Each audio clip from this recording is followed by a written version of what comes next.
Assalamualaikum warahmatullahi wabarakatuh. Saudara-saudara, kali ini kita akan membahas sejarah leksikografi dan beberapa metode pendeskripsian kata dalam lingkup leksikografi. Berdasarkan judul tadi, kita akan membagi pembahasan menjadi 3 bagian. Yang pertama adalah sejarah tradisi leksikografi di beberapa belahan dunia. Yang kedua, kita akan bahas sejarah leksikografi secara khusus di Indonesia, serta hubungannya dengan tradisi leksikografi di belahan dunia yang lain. Dan ketiga, kita akan bahas beberapa metode pendeskripsian kata yang nanti akan dibagi menjadi metode pendeskripsian kata berupa kamus, glosarium, thesaurus, dan ensiklopedia. Sebagai tambahan, nanti di bagian akhir kita akan mengulas bagaimana praktik mengakses beberapa metode pendeskripsian kata tadi di laman Badan Bahasa Kemdikbud.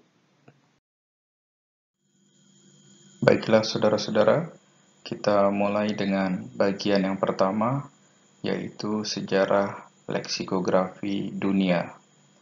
Sebelum dimulai, perlu diketahui bahwa produk-produk tradisi leksikografi yang ditampilkan di sini sebenarnya ada banyak di masing-masing negara yang akan dijelaskan, namun yang ditampilkan hanya bersifat mewakili dan sifatnya pada masing-masing masanya merupakan produk yang terkenal atau berpengaruh di negara tersebut.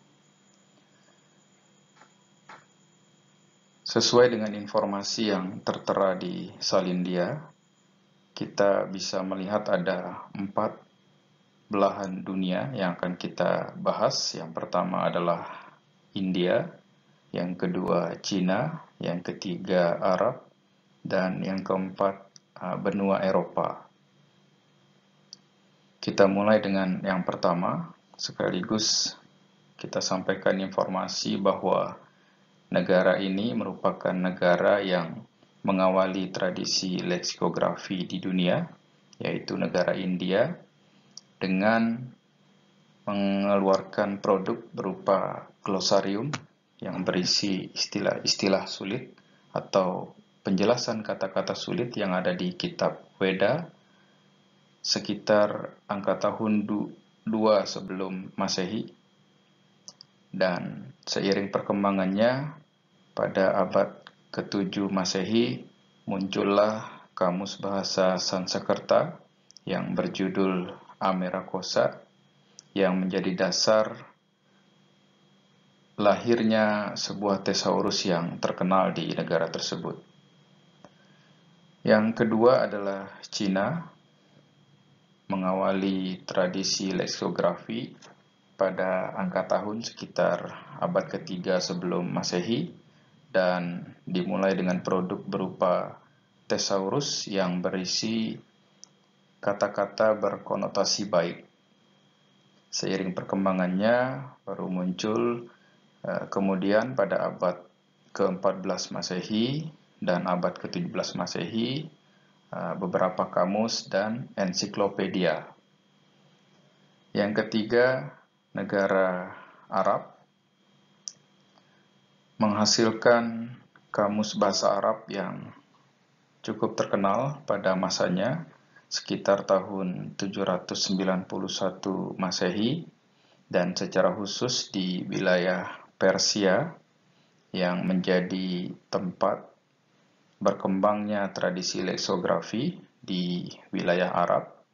Lahirlah sebuah kamus bilingual yang terkenal, yaitu Kamus Bilingual Persia Arab dengan angka tahun sekitar abad ke-11 Masehi. Yang keempat adalah benua Eropa atau negara-negara yang menjadi bagian benua Eropa. Benua Eropa memulai tradisi leksikografi paling akhir di antara 4 belahan dunia yang kita bahas pada kesempatan kali ini, yaitu pada angka tahun 1450 Masehi. Produk pertama dalam tradisi leksikografi di Eropa adalah berupa kamus bilingual bahasa Latin yang disandingkan dengan bahasa-bahasa di negara-negara bagian Eropa. Artinya, misalnya akan muncul berupa kamus bilingual bahasa Latin Jerman, ya, atau kamus bilingual bahasa Latin Inggris. Seiring perkembangannya, muncul juga pada sekitar abad ke-17 Masehi, yaitu kamus-kamus untuk berbagai bahasa di negara bagian Eropa. Misalnya ada kamus bahasa Italia, kamus bahasa Spanyol, kamus bahasa Rusia, dan kamus bahasa Inggris. Yang patut menjadi catatan pada bagian ini adalah meskipun benua Eropa menjadi bagian belahan dunia yang tradisi leksikografinya paling akhir, ternyata benua Eropa merupakan belahan dunia yang melanjutkan tradisi leksikografi ini dengan baik. Sehingga dari awal memulai tradisi itu sampai dengan sekarang ini, kegiatan-kegiatan leksikografi terus berkembang pesat. Berbeda dengan 3 belahan dunia lain yang telah dijelaskan, yaitu India, Cina, dan Arab. Meskipun pada umumnya tradisi leksikografi sampai dengan masa akhir-akhir ini bukan merupakan sesuatu yang langka. Selanjutnya, seiring perkembangan kemudian, kita mengenal nama-nama seperti Samuel Johnson, yang dikenal dengan Bapak Leksikografi Inggris pada tahun 1700-an Masehi, dan di Amerika kita mengenal Noah Webster, yang dikenal sebagai Bapak Leksikografi Amerika sekitar tahun 1800-an Masehi.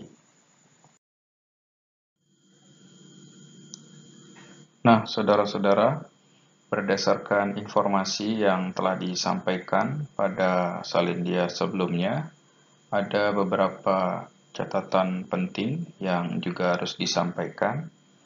Pertama, leksikografi dunia mengawali penyusunan produk leksikografi dari yang berupa eka bahasa menuju ke produk yang berupa dwi bahasa. Dan ini nanti berbeda jika dibandingkan dengan tradisi leksikografi di Indonesia. Yang kedua, tradisi leksikografi di Eropa ternyata berkelanjutan dan berkembang dengan baik, meskipun lebih lambat memulai tradisi jika dibandingkan dengan negara-negara lainnya. Dan yang ketiga, Samuel Johnson dan Noah Webster selaku Bapak Leksikografi Inggris dan Leksikografi Amerika merupakan orang yang memulai mengusung tradisi pendirian kamus preskriptif atau kamus yang berisi benar salah. Meskipun seiring perkembangannya muncullah kamus-kamus modern, misalnya yang kita kenal dengan kamus Oxford, yang isinya tidak lagi mendikte soal benar salah, tetapi telah mencatat dan menafsirkan pemakaian bahasa secara cermat dalam produknya. Selanjutnya kita masuk ke bagian kedua, yaitu sejarah leksikografi Indonesia. Pada bagian ini kita akan membagi pembahasan menjadi 4 bagian masa. Yang pertama adalah masa abad ke-15, yang kedua masa pra-kemerdekaan, yang ketiga masa pasca kemerdekaan, dan yang keempat kita sebut dengan masa perkembangan. Data produk leksikografi yang ditampilkan di Salindia ini bersifat mewakili produk-produk yang lain yang sebenarnya ada banyak, dan produk-produk yang ditampilkan merupakan produk yang cukup terkenal di setiap masanya. Kita mulai dengan yang pertama, yaitu masa abad ke-15 sebagai masa awal tradisi leksikografi di Indonesia. Pada masa awal tradisi di Indonesia ini, produk yang dihasilkan pertama kali adalah berupa daftar kata atau kamus daftar kata yang bisa kita sebut sebagai glosarium. Glosarium yang pertama itu berupa glosarium Cina Melayu yang dilanjutkan dengan glosarium Italia Indonesia. Selanjutnya muncul kamus-kamus seperti kamus bahasa Belanda, kemudian kamus bahasa Jawa yang dikenal juga dengan leksikon Javanum, serta kamus bahasa Sunda. Dan kamus-kamus ini merupakan cikal bakal yang mengawali munculnya kamus Eka Bahasa Melayu. Selanjutnya pada masa pra-kemerdekaan, setidaknya ada 3 produk yang ada. Yang pertama adalah Kamus Bahasa Melayu Jawa, yang dikenal juga dengan Bausastra Melayu Jawa. Produk ini ditulis oleh R. Sastra Suganda dan merupakan kamus dwi bahasa pertama karya putra asli Indonesia.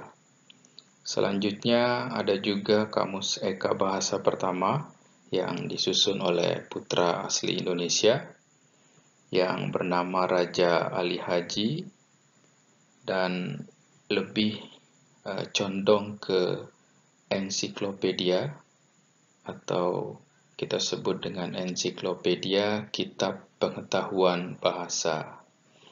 Dan yang terakhir, produk yang juga terkenal pada masanya yaitu Kamus Eka Bahasa Jawa atau kita bisa sebut juga dengan Bausastra Jawa yang ditulis oleh W.J.S. Purwadarminta, C.S. Handya Sudarma, dan J.C. Puja Sudira.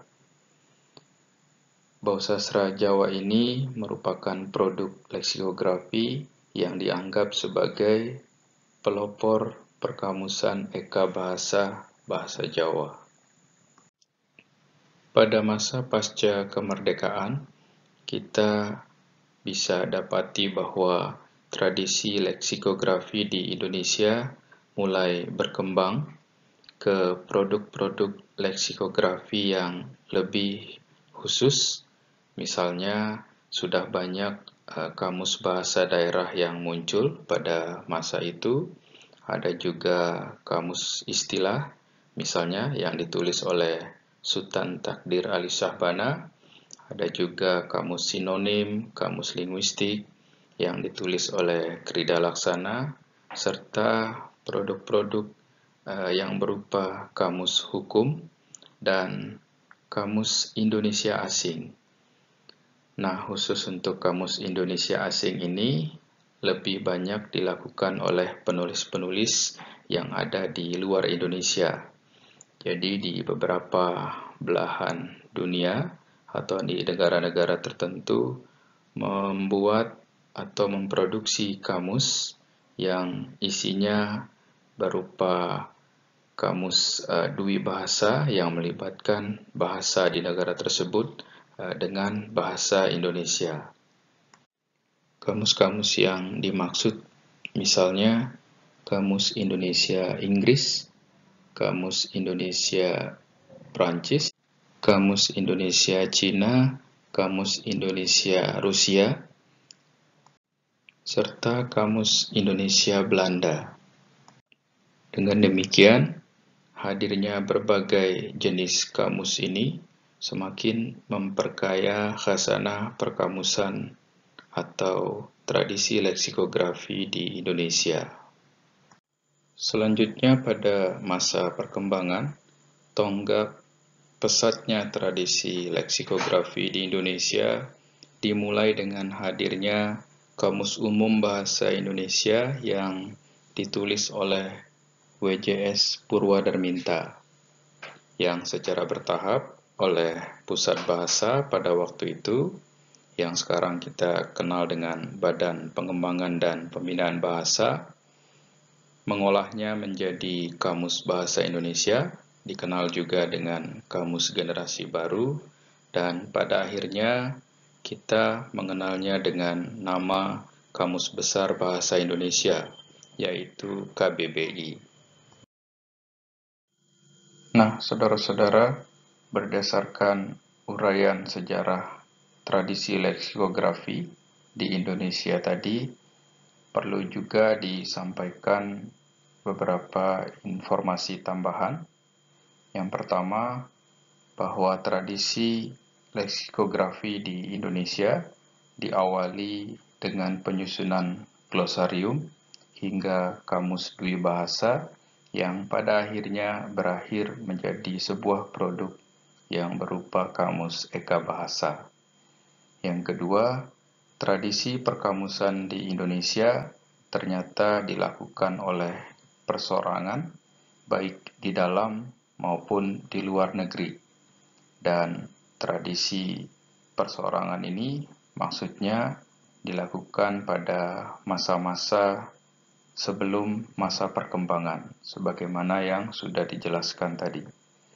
Dan yang ketiga, pengembangan pesat tradisi perkamusan tidak lepas dari peran penting pusat bahasa yang saat ini kita kenal dengan Badan Pengembangan dan Pembinaan Bahasa, yang memulai dari tonggak Kamus Umum Bahasa Indonesia yang ditulis oleh WJS Purwadarminta sampai dengan Kamus Besar Bahasa Indonesia yang kita kenal sekarang ini, dari edisi pertama hingga edisi kelima yang terakhir.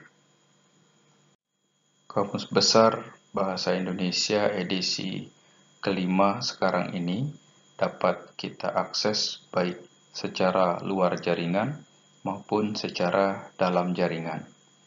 Saudara-saudara, dalam kuliah leksikografi ini setidaknya memiliki aplikasi KBBI 5 luar jaringan dan mampu mengakses KBBI 5 dalam jaringan. Berikutnya kita masuk ke bagian ketiga, yaitu metode pendeskripsian kata.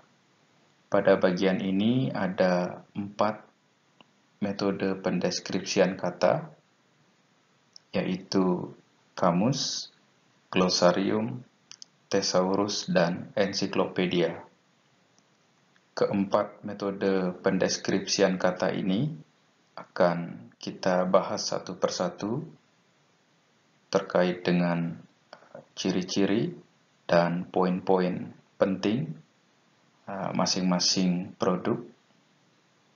Dan setelah itu kita akan mempraktikkan cara mengakses produk ini secara langsung, serta melihat data-data yang ada di dalamnya, alias bagaimana data-data tersebut dideskripsikan sesuai dengan ciri masing-masing produk. Baik, kita mulai dengan metode pendeskripsian kata yang pertama, yaitu kamus. Ada beberapa hal yang ada di dalam kamus sekaligus menjadi poin atau ciri produk leksikografi ini. Yang pertama kita sebut dengan lema yang berisi kata-kata dasar, baik dasar bebas maupun dasar terikat yang disusun secara alfabetis. atau sesuai dengan susunan abjad. Berikutnya ada istilah sublema, yaitu bentuk turunan atau gabungan kata dari lema yang sedang dibahas. Berikutnya akan ada definisi lema, kemudian ada keterangan yang sifatnya preskriptif atau deskriptif, misalnya soal bentuk baku dan bentuk tidak baku dari bentuk baku lema tersebut. Berikutnya ada informasi mengenai ejaan, misalnya bagaimana lema tersebut seharusnya ditulis menurut peraturan ejaan yang berlaku. Di dalamnya juga terdapat misalnya tanda baca tertentu sesuai dengan ejaan. Selanjutnya ada informasi mengenai kelas kata, misalnya apakah lema tersebut berkelas kata verba, nomina, dan lain-lain. Berikutnya akan ada informasi label, ya, bisa berupa ragam lema tersebut, termasuk juga asal, termasuk juga kelas kata yang tadi dibahas. Dan yang terakhir, ada juga contoh penggunaan.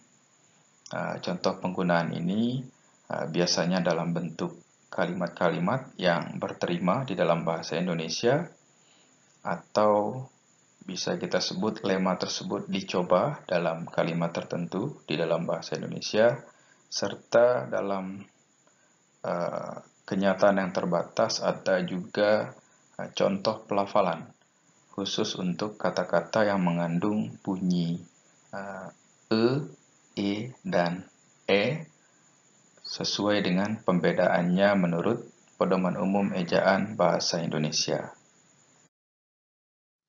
Selanjutnya, tesaurus. Tesaurus berbeda dengan kamus yang berisi banyak data dan sifat datanya berdiri sendiri. Data dalam tesaurus sifatnya berupa kelompok kata yang memiliki hubungan tertentu. Hubungan itu bisa hubungan satu kelompok dengan kelompok yang lain. Kemudian ada hubungan superordinat dan subordinat yang biasa kita kenal dengan hipernim dan hiponim.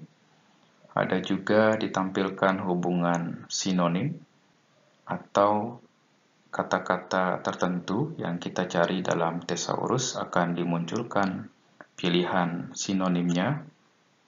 Kemudian ada juga label atau hal yang sama dengan yang ada di dalam kamus. Ya, label-label yang ada di tesaurus ini berupa label kiasan, label ragam, dan label untuk kata-kata asing. Berikutnya ada hubungan meronimi, dan yang terakhir ada informasi mengenai kelas kata. Berikutnya adalah ensiklopedia. Ensiklopedia datanya hanya difokuskan berupa nomina dan susunannya tidak alfabetis, alias tidak sesuai dengan susunan abjad.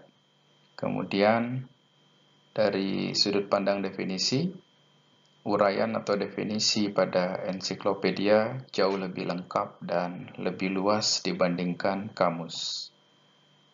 Bisa dicek ketika kita mencari satu data yang sama di ensiklopedia, juga di kamus. Definisi atau uraian yang akan muncul pasti lebih panjang, lebih luas, dan lebih lengkap yang ada di ensiklopedia. Kemudian, susunan data di dalam ensiklopedia diatur sesuai dengan bidang tertentu. Misalnya nanti kita akan praktik melihat ensiklopedia bidang sastra. Dan di dalam bidang-bidang itu dikategorikan menurut pembagian-pembagian tertentu yang lebih kecil atau lebih spesifik. Selanjutnya yang terakhir yaitu glosarium. Glosarium merupakan daftar istilah Dan istilah-istilah itu bisa disertai dengan definisi atau tanpa definisi. Misalnya yang kita praktikkan nanti adalah glosarium yang tidak disertai dengan definisi atau penjelas datanya. Daftar istilah yang ada di glosarium tentu harus sesuai dengan bidang tertentu dan kemunculannya bisa dalam bentuk istilah asing yang dipadankan dengan istilah Indonesia.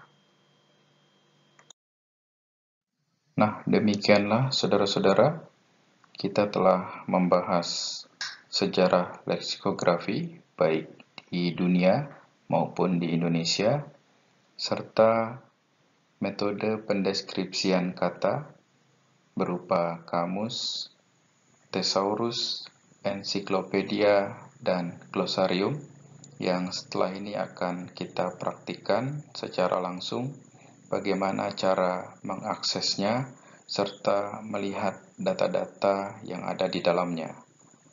Demikian, terima kasih. Mohon maaf jika ada hal-hal yang kurang berkenan.